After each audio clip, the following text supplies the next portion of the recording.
efo nti empra here and then no say na no ewura sane jamfi edit to just say the inflows through gold sales no aboa me no ye adwen in that way because na gold no enye quantity no mum na bia ye dododo no ekọ amansan dwaso na emum amansan dwaso bo no ekosoro pa se yewo arehemu se ebekoso saa amansan dwaso no gold no bo na ye dena me bi kura na enene nam 3,000 some me share bo no I mean my fan say ebekonanim dodo saa de a ene na the call is right again yes I nim say US dollar no ene enyina yie gina yie ebi mo aka say she na Trump asheda say opese US oma currency no value no conform say the be a promote reindustrialization. They want to industrialize US. Say from 1980s over no na US na nanka amansan jaso no omo the biggest manufacturing country and almost CD that China take you over. China is now the biggest manufacturing country. China no omo nye flexible exchange rate regime fixed. And he said omo president no omo kwase no kano omo yeah so sorry and omo mampanyin no sorry na say omo hye omo ka say omo sika no yemfa sei enyi sei ya saa nete onu obi ani ho asem na omanam omafa akwanu asa nyina so amatem bia no omo currency no bo no ya na ewo form enhye da ni soro enti ama in the eyes of the international consumer no China na emefo enti no obia efa ne kente so okodidwa na oko China na no bi mu ka se ntokwahunu a Trump ene amansan dwaso nsem ntokwa a okunyina no se opese ofasa akwanu asa so na o say dollar no said be ya ebetomire bi no US be preferred destination will be asoma na crat in the kente so obeka se obekọ akoto niema na ekobasa na be ma US firms no so enya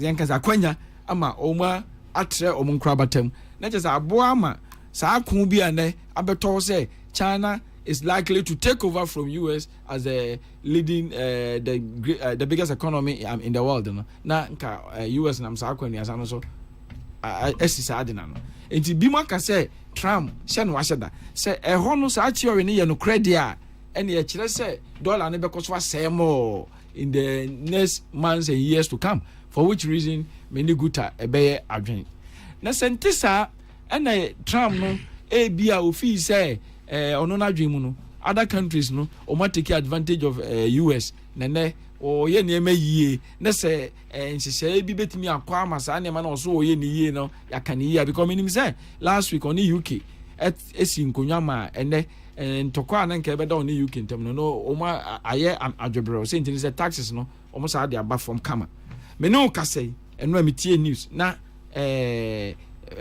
US mpanyimfo bi ni China for eti ho a omu di nkomo denden se omu so be sisi omu ntam enti se omu timi sisi omu ntam na sa trade war yi nyina to kofoma na se first year na meka enya sa na ti a de chense dollar ne be sa afa na ho den obesa afa ntoma pefra na se dollar no kofa ntoma pefra na se sa atem no guta wa ma obi atete ne niema so na se nipa kro no otiti su wie no ya oton no nya no fofofo no dollar na sa pega no homere so ama dollar be very stronger be de nipa kro ni business no wetimi atwa so it mean like I say it's too early to come with that advice say ntini say ahodina sidi na nya no enye domestically determined enye efie ahodina nya ye ni ana sabi previous ya ade sunku bi ye so different ya enti na message de nya ahoden sa no ade ba kuso ya na ye ntanka ya indeed from 2003 ba ni nyina sidi na ahoden kakra nya bepem de no ewo chefa wo mu pa no ye debt restructuring na ye no yera kanu fu yata edi animu ma commercial debt no na ye de ka 2.3 either 2.3 or 2.7 as if you gonna confuse me kaka one of it that was the total debt with the commercial entities in Europe and then no marco kama ye no mu hihye mu no o mama ya homeje no until after 2006 no sika pudu ananka aba no be fade akotua atutu mirika ntentema akotua sa aka no ene yenya. You mean 2026? 2026? Yeah, sorry, 2026. Did I just have fee 2025? Ni next year nyina no. Sika pudu ade be kwa mansen just akotua ka no dollar nanka aba be maso boom no ene adwebreo. Ye ne European bond yi also na ye deka Euro John Ejikunkufo no ha se de call ho. Ni aboka nko 13.1 billion US dollars. Ya no so na nutua no na ebu ye kon pa. Eno no ukotua wo de dollar. Ya na ekoni am euro ni ade. Na so amene wo kasai. Sa sika na nka na ebe 2 million tentama kotua ni nyina no. This year and 2026 nyina no. Sa ahomeje no, sa relief no e wo ho. So na say ututu million tentam ko ye say o ade a me ko fefra brochire say na ebi anames medeje ebi 2 cities no e da me fanye 1 city a na sa nema ya global market ya ne gold ne primary commodities bo ekosoro a ama dollar inflow into the country no ama na kosoro no say ekoba say eje ne ho na say gold bo sa akoye fo e wa mansenja so US economy ekugina ema dollar no so ko fa nti ma pefra na edu breso a sanji se ya Euro John of kind of react dey animu koye ya e ma yenya debt relief sa period no so eko ende a na se sa atam no yenhye danya sikapuduo bebrebe wo Bank of Ghana na ekoba se cedi ni sa be exposure basa na sa afutu wi ebitumi amanipa bebrebe nyuma agu etimi den kamaka se guta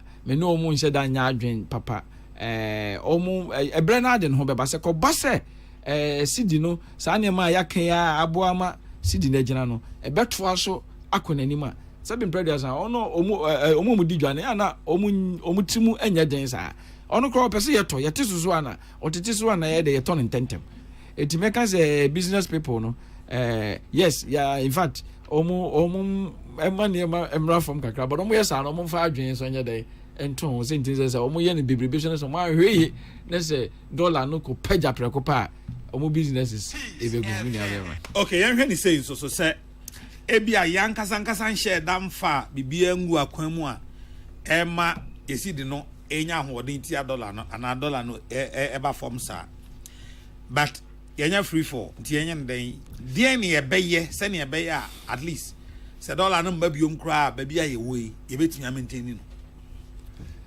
they obey the long term measures and then you find local production either improving the local production and or promoting export say you don't like you see you pay e dey ne dey you dey call amansan dwa so ekoto ne ma in fact na me no kase obi $1 e dey akọ China akoto toothpick e dey aba me e dey years wabra wokọ asen memu a mpambroi bambui ewo hose ya eti sabre se nkaga na bai ayenhyehyɛ ne yabo private sector no chidom ena make say sa factories na China mpampro pa China niema omudi mpampro ye na nya asanketo ana nke yabedua sa mpampro bambui de friend bambui yabedua bebrebe ne ya factories bebrebe ya echina bi no ye mfa dollar nkɔ amansan dwa so enko mpampro me yiyesi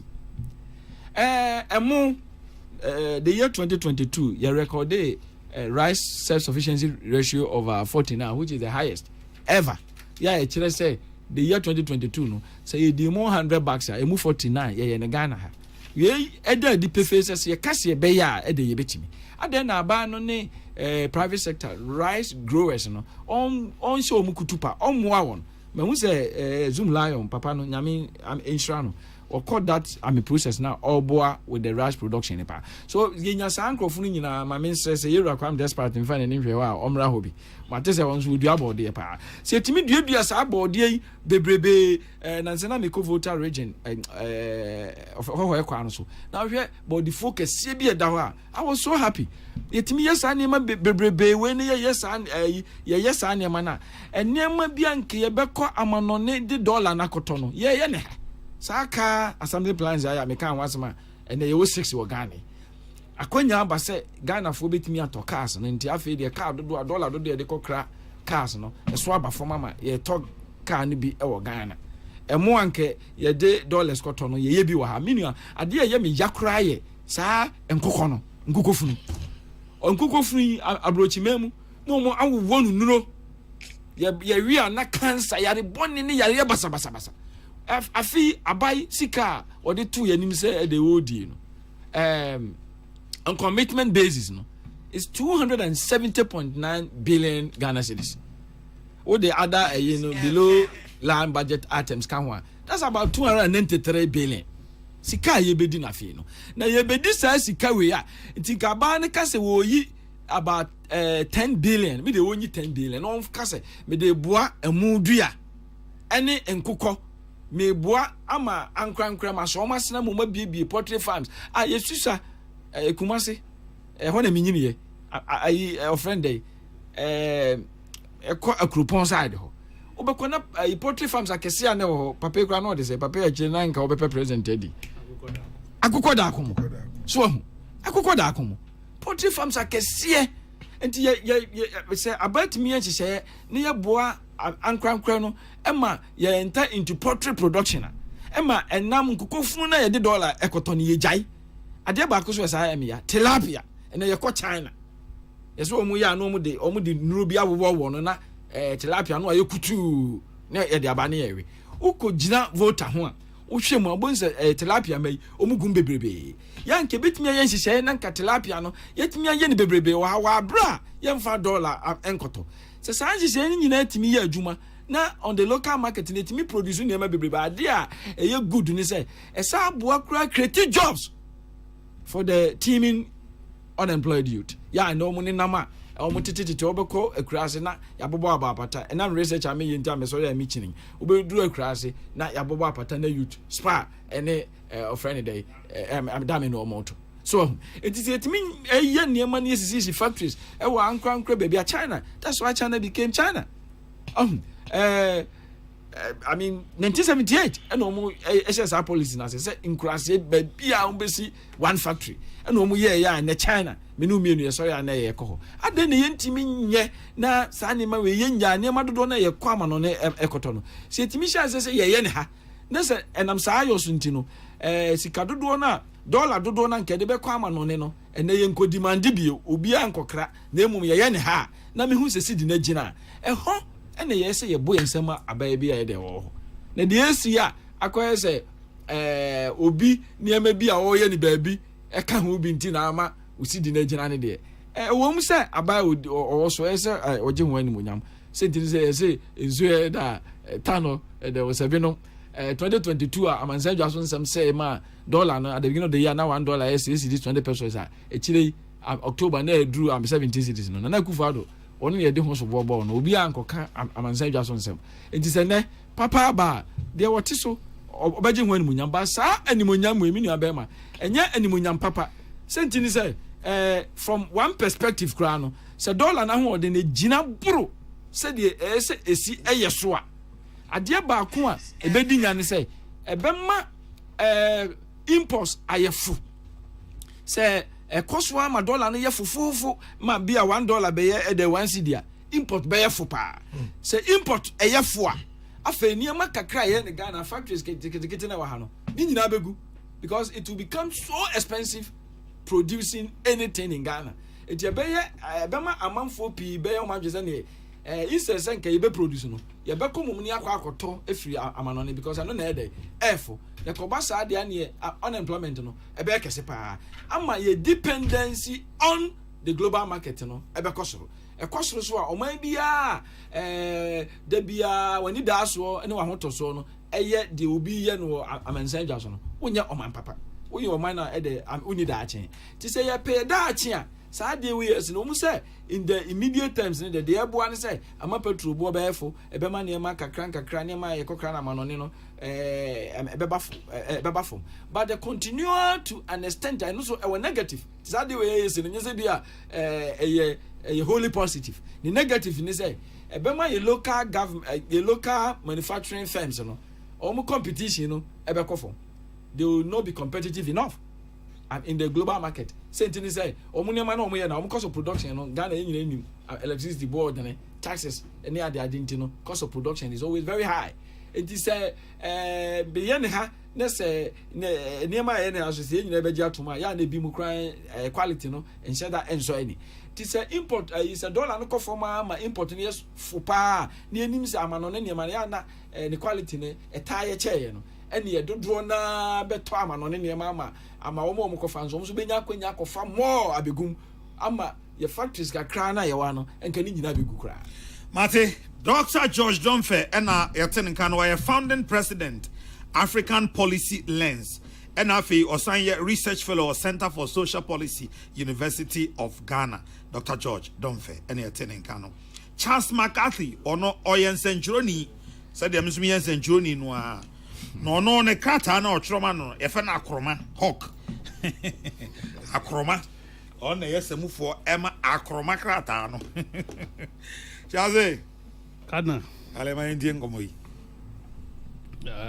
Dr. Kasaji Dr. Kasa is that yeah na yes and for there what I say from the professional point of view and an economic point of view, you know, doctor three problems, you know. But if we say your schools, universities, but they adopt a few ban or more massificate education, and you know they are interested in revenue generation, and so they are producing on trains. The graduate, unskilled graduate. How many of your students are moving universities ever? And I ask them how to do toothpick. Your technical universities are under resource, no laboratories, Ghana, and you know they can't do anything. You know, be theoretical. And to our technical university, no be using marketing. Oh, yeah, they get it. That is the problem, and only your problem I work as on mine. The education, you know, instead of your best solve problems, now your tailor no towards your challenges, your difficulties, and how to deal with it, you know.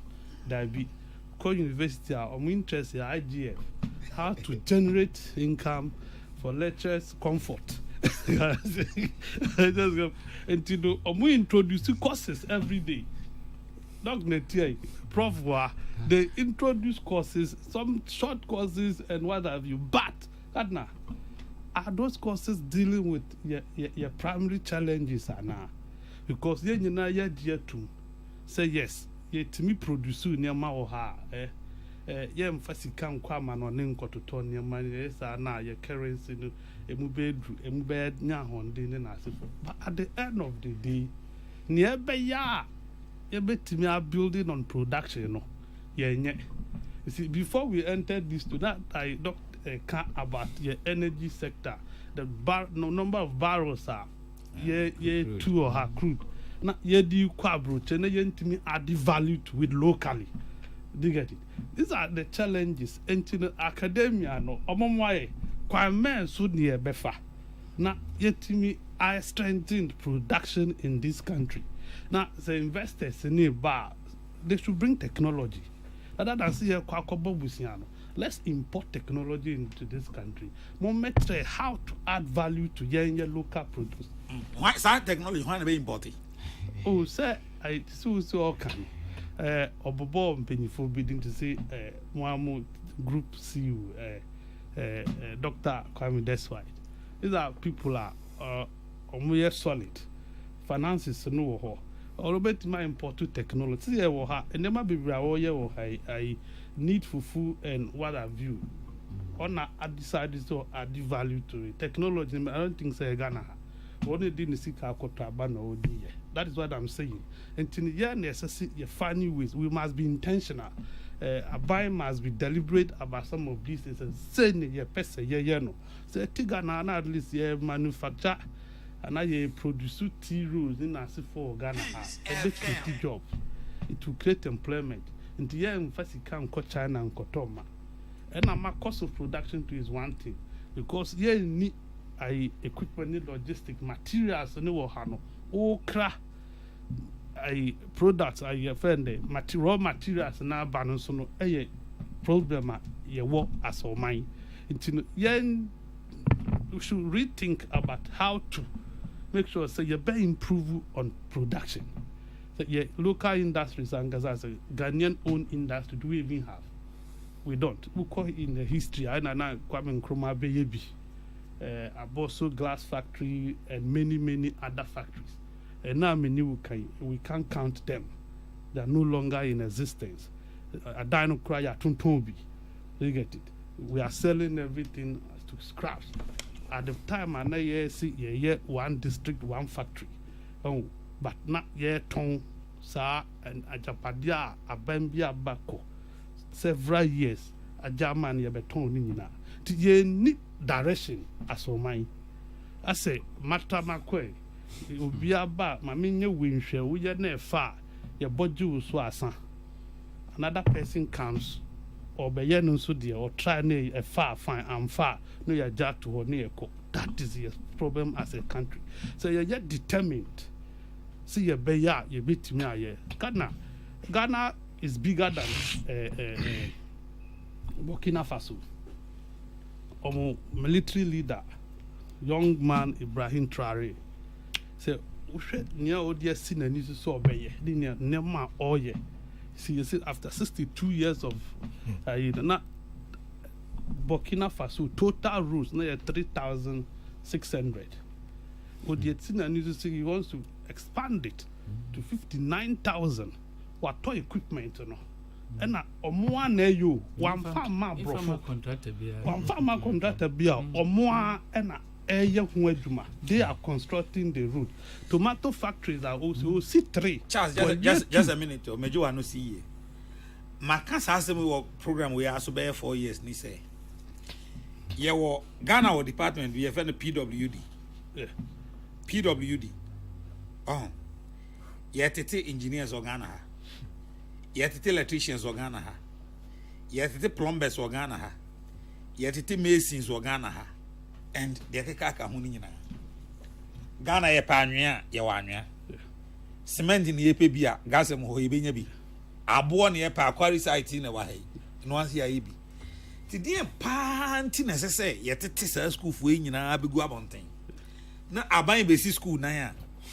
Na yakope contractor de amana. Wa bra o de emphasis sa boys nyina yemfa engineering regiment soldier for engineering say monhwe o so say be obi a misbehave na yemfa service and give Kana na we make deliberate say you intentional about it near intentional so don't net anim no or so o man chichire credit to prof. You see kind for instance street lighting.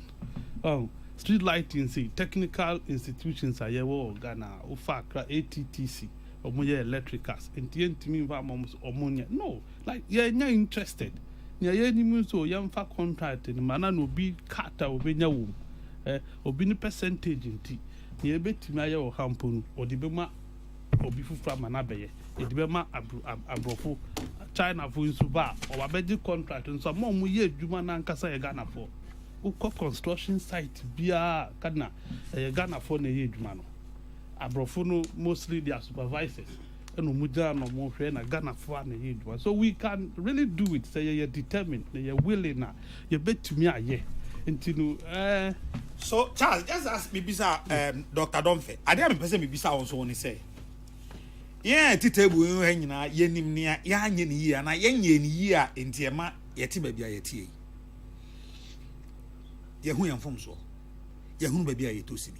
And never be a bedroom ni. Yanko suni abobo. Na yanya den. Na yetimi asi na so. Kana yetimi agina na so. Ya adopted constitution said no ne de bebu man. Entino ye nyina no we are compelled say you be abide by what it is in the constitution. Say you be to abide na ye amount for based on visions. Policies are more mobility or my no. And no more cost or more yani. Indiano, Casa never cost why day. I can't. Because that is what they have given to us under the constitution. The right to speak, the right to criticize, and the democracy. yɛntumi ɛnyɛ hwee mfa ho kana ɛyɛ kasa ne ɛbɛka yɛka ebi bɛte ebi ti na ɔmo fa fine ɔmo amfa as time goes on 4 years bɛba akwanya bɛba si timamufo nkyerɛ ɔmo adwene ɔmo nkɔto aba na yɛn sisa yɛ leaders because you can't force them under the law you can only speak your mind kyerɛ wadwene na waka agitations ne ɛbɛyɛ criticism ne ɛbɛtumi ɛna mmara no di ama yɛ si ɛbɛtumi ayɛ nti ɛno a ne ɛbɛkɔ so ayɛ kasa ɛne ɛbɛka ɛbɛkɔ so akasa mate ɔman kyekyereyɛ ɛnyɛ accidental nemom intentional Professor Joseph Osafo 2023 Prof papa bi ye friend no honorable boy lai oso mo wache na mensan kai wo say ono wo unfinished business na munya nwie kura nti mo beto aso nti menfa no so nana onim say boy lai tamna no MC is MC yeah MC ewo Kokrokoo North Municipal Assembly onim say no more project for the elderly obeboy center na pa sawa oh yeah boy lai is a very nice person na o adwempa ene yakoma papa ema bro afo no Kokrokoo oh honorable na mention na eda no mete we nka wa student na make asa wa e chela me hu se na woni ha ba me sene ma odi ehu ni ntam na ye we former minister of health Oko boy oko de meka honorable oko de meka o sana me jije e kan say wheelchairs no hey I'm not me ya ni no so prof hey me di bi bra enya mai my ogo mbajo keka ho why na ana no ahye me ya wheelchairs ono de o kan sa bebo anti me say ba bebo nana issues here in this case me no just me hu sane ebi o ha na me ya ebi o ha me bi sa me hu say hey na he kura le we yeto yi nana yem pekim free baby me vi ase free seed no me bi sa me hu enra a very simple question as a lay person me economist me psychologist me hwe nipa adwene na tenka ni su na niema ema enipa e behave the way they do. And if you look at a kwan efa so bu ye bra say Ghana for say before obi o psychologist bi abehunu say extremely important to us say it me ebisa ehun kosa say a day in a high. And I think say psychologists are beginning to ask such questions. Say yen be mine. So Nana Professor Lumumba yeah free PLO Lumumba yo now so kasa I'm telling you say name na okan nyina no enye rocket science obisa legitimate questions about the African condition then high. That's all you see Lumumba doing. Obisa, what is happening to us? Now, questions now, Obisa no, or precate your conscience to action. Say, yahunim, berbinka yahunim, na into an amhufo. Na the air no air time. You say, yanchichiri maisa. You see the year, if you say droppy, minyini bebere, but nana. After 50 years, me yakora. Many who Ghana pa. 1 year paying for Ghana. Washaga Nanino. Some of them are my contemporaries. Because I'm a genius. And the Meso Macken Kaihun said here or Manchester, the consistency abba any promises, any fail, various broken promises. Yeah, by say. Sydney Begina, how many times now? And I buy a who do a bank I say. Sitting knows any Utumrican by matching it now. Nana, how many times? I can't count it. I mean, for almost what you hope, check the Fourth Republic. Men kind, you can't say, how do you call it? Woman manifesto CBA. Obinka, sitting once on that. exchange rate. Ebaya, merchant ebaya. If you cross me go to a machine, but what happens? Because very simple economic perspective, no. City children no, magic. Mighty and yako from us, Manchester no yina. Principles. Principle meaning say wo adwuma na wo ye wo man mu no. If you produce now export here, what the exchange rate e baba fam. Rocket science. Say no comes for na cheche ya me hu say ade no ade ehu bia. Na be na me mbe na ekoba bi na esi etokubi. Na what did you? Kube no na me top me ta top me na 3 cedis. One about 4 cedis. One about 5 cedis. Now say me koto no 7 cedis. Na bisa na say over. Na kube say dollar now. There is a certain mindset be. Dollar ma kube into ose kube. Ma me na otonto aburu ayache de ma me no. Ose aburu na o sama me are no. Say no akọ anim. Osa say osa the 5 cedis. Ade. Ose dollar no. Maybe ya me sentiment ne fato o file mu na jato ho man na bompa say yembra ne eba the omonde ye no wa sadwini into vendetta, political vendetta continues. Look,